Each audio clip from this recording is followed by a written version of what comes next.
فرش التراب يضمني وهو غطاء. اب میں ایک موضوع لے رہا ہوں، یہ جو قربانی کا مسئلہ ہے، اس کے بارے میں ایک زمانے میں تو بہت منکرین حدیث کی طرف سے اس کے خلاف بڑی جو ہے ایک مہم چلی تھی کہ ختم کیا جائے اس کو. یہ خام خواہ جو ہے خرچ ہوتا ہے بہت بڑا اور ضائع ہوتا ہے گوشت، اتنے بڑے پیمانے پر گوشت ہوتا ہے کھایا نہیں جاتا. اچھا، ایک زمانے میں فریج بھی نہیں تھے، یہ بھی نہیں کہ آپ محفوظ کر دیں، گوشت ضائع بھی ہو سکتا تھا، اور بھی چیزیں جو ہے وہ گوشت کی وہ صحیح طور سے استعمال نہیں ہوتی تھی. تو اس کے اوپر بڑا پروپیگنڈا منکرین حدیث کا رہا کہ یہ جو ہے قربانی صرف حج کے موقع پر ہے. میں اس کی نفی کے لیے آج آپ کو بتا رہا ہوں کہ سورہ حج کے اندر جو دو رکوع ہیں، ایک چوتھا ایک پانچواں، چوتھے رکوع میں بھی قربانی کا ذکر ہے، پانچویں میں بھی قربانی کا ذکر ہے. یہ ایک دم جو ہے ایک جگہ پر جو دو طرح کی قربانیوں کا ذکر ہو رہا ہے، یہ کیوں ہو رہا ہے؟ چوتھے رکوع میں وہ مناسک حج کے ساتھ اس کا ذکر ہے، وہاں جو فرمایا گیا لِيَشْهَدُوا مَنَافِعَ لَهُمْ وَيَذْكُرُوا اسْمَ اللَّهِ عَلَىٰ مَا رَزَقَهُم مِّن بَهِيمَةِ الْأَنْعَامِ فِي أَيَّامٍ مَّعْلُومَاتٍ عَلَىٰ مَا رَزَقَهُم مِّن بَهِيمَةِ الْأَنْعَامِ فَكُلُوا مِنْهَا وَأَطْعِمُوا الْبَائِسَ الْفَقِيرَ. وہاں پہ قربانیاں دو، پھر اللہ کا نام لو ان جانوروں پر جو اللہ نے تمہیں عطا کیے ہیں، اور جو معین دنوں کے اندر دو، فی ایام معلومات، اور پھر اس میں سے خود بھی کھاؤ. اور جو ہے جو جیسے صدقہ کا گوشت ہوتا ہے وہ نہیں ہے، وہ قربانی کا گوشت ہے، اس میں سے آپ خود بھی کھائیں اور غرباء کو کھلائیں، غریبوں کو دیں، مساکین کو دیں.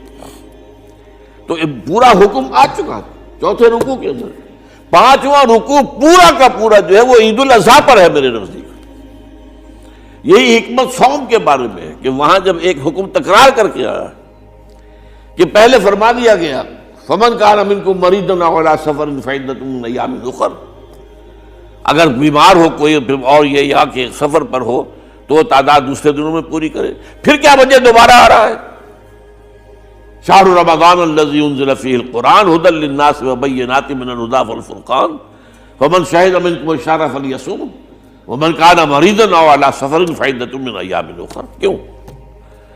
یہ تو ادبی اعتبار سے یہ کلام کا عیب شمار ہوتا ہے، تکرار بلا کسی سبب کے نہیں، سبب کے بغیر نہیں ہے.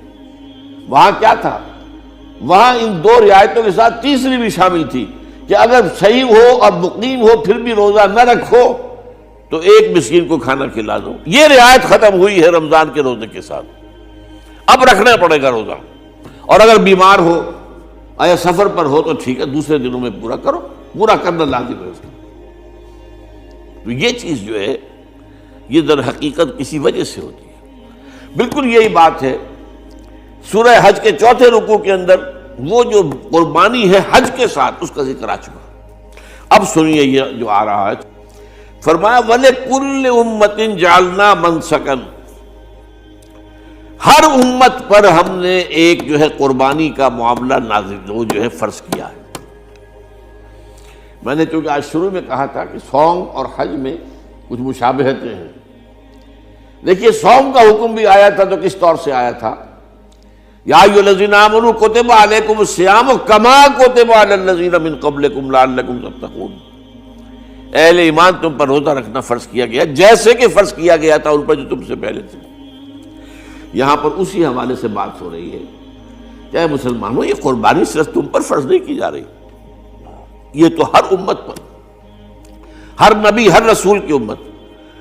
وَلِكُلِّ أُمَّةٍ جَعَلْنَا مَنْسَكًا لِيَذْكُرُوا اسْمَ اللَّهِ عَلَيْهَا، تاکہ وہ نام لیں اللہ کا، عَلَىٰ مَا رَزَقَهُم مِّن بَهِیمَةِ الْأَنْعَامِ، جو کچھ اللہ تعالیٰ نے انہیں رزق دیا ہے. یہ چوپائے جو ہیں حیوانات قسم کے، ان پر اللہ کا نام لے کر چھری پھیری جائے، اللہ کے نام سے ان کو ذبح کیا جائے. فَإِلَٰهُكُمْ إِلَٰهٌ وَاحِدٌ فَلَهُ أَسْلِمُوا. تو یہ جان لو کہ اس قربانی کی اصل روح کیا ہے؟ وہ یہ ہے کہ اللہ تمہارا ایک الہ ہے، اسی کے سامنے تمہیں سر جھکانا ہے. یہ روح تقوی اگر نہیں ہوگی تو یہ قربانی بے معنی ہو جائے گی. نماز و روزہ و قربانی و حج یہ سب باقی ہیں، تو باقی نہیں ہے۔ جب اللہ تعالیٰ کے ساتھ تعلق نہیں ہے تو یہ ساری چیزیں ریچولز بن جائیں گی۔ اب یہ بھی ہوتا ہے، 20-25 ہزار کے بکرے جو ہیں وہ لوگ لیتے ہیں، پھر ان کو گھماتے ہیں، پھراتے ہیں، ان کے اوپر ریشمی چادریں چڑھاتے ہیں، ان کو جو ہے وہ مہندی لگا کر، بہرحال وہ چیزیں جو ہے یہ اظہار اس طرح کا یہ تو پسندیدہ نہیں ہے۔ تو یہ تو لوگوں کو دکھانے کی بات ہے اور اپنے پیسے کی جو ہے اپنی دولت کے اظہار کا ایک ذریعہ ہے، لیکن یہ کہ بہرحال قربانی انسان کرے اور یہ کہ اس کے اندر روح جو ہے تقویٰ کی وہ موجود ہوگی۔ فَإِلَٰهُكُمْ إِلَٰهٌ وَاحِدٌ فَلَهُ أَسْلِمُوا وَبَشِّرِ الْمُخْبِتِينَ، اور اے نبی ان لوگوں کو بشارت دے دیجئے کہ جو اللہ کے سامنے جھکے رہتے ہیں، خشوع اور خضوع کی شکل اختیار کرتے ہیں۔ الَّذِينَ إِذَا ذُكِرَ اللَّهُ وَجِلَتْ قُلُوبُهُمْ، وہ لوگ کہ جب اللہ کا نام لیا جائے تو ان کے دل لرز اٹھتے ہیں۔ وَالصَّابِرِينَ عَلَىٰ مَا أَصَابَهُمْ، اور صبر کرنے والے جبکہ ان چیزوں پر کہ جو اللہ کی طرف سے ان پر آ گئی، وہ مصیبتیں، کوئی تکالیف۔ والمقیم الصلاۃ، اور نماز کو قائم کرنے والے۔ ومما رزقناہم ينفقون، اور جو کچھ ہم نے انہیں دیا ہے اس میں سے خرچ کرنے والے۔ یہ ایک نظام ہے پورا کا پورا جو اس آیت میں بیان کر دیا گیا، اس کا ایک جز جو ہے وہ یہ بھی ہے وَلِكُلِّ أُمَّةٍ جَعَلْنَا مَنسَكًا، یہ قربانی کا معاملہ جو ہے یہ بھی ہم نے ہر امت کے اوپر فرض کیا، ہر امت جو ہے اس کے اوپر لازم کیا گیا، اور اے مسلمانوں آج تم پر بھی لازم کیا جا رہا ہے۔ وَالْبُدْنَ جَعَلْنَاهَا لَكُم مِّن شَعَائِرِ اللَّهِ، اور یہ جو قربانی کے اونٹ ہیں، یہ خاص طور پر چونکہ عرب میں تو اونٹ کی قربانی ہوتی تھی، دوسرے جانور تو وہاں کم ہوتے ہیں، اور بہرحال ان کی قیمتی متاع بھی اونٹ ہے۔ وَالْبُدْنَ جَعَلْنَاهَا لَكُم مِّن شَعَائِرِ اللَّهِ، یہ اللہ تعالیٰ کے شاعر میں سے یہ اونٹ جو ہے یہ قربانی کا اونٹ ہے، یہ مکے لے جایا جا رہا ہے، یا یہ بکرے اور یہ مینڈے جو ہیں یہ قربانی کے ہیں، یہ وہاں جا رہے ہیں، تو یہ بھی گویا کہ ایک طرح سے اللہ کی نشانیاں بن جاتی ہیں۔ ان کے حوالے سے اللہ تعالیٰ کا ایک تصور اور اللہ تعالیٰ کے ساتھ ایک ذہنی رشتہ قائم ہوتا ہے۔ لیکن فیہا خیر، تمہارے لیے اس میں خیر ہے، بھلائی ہے۔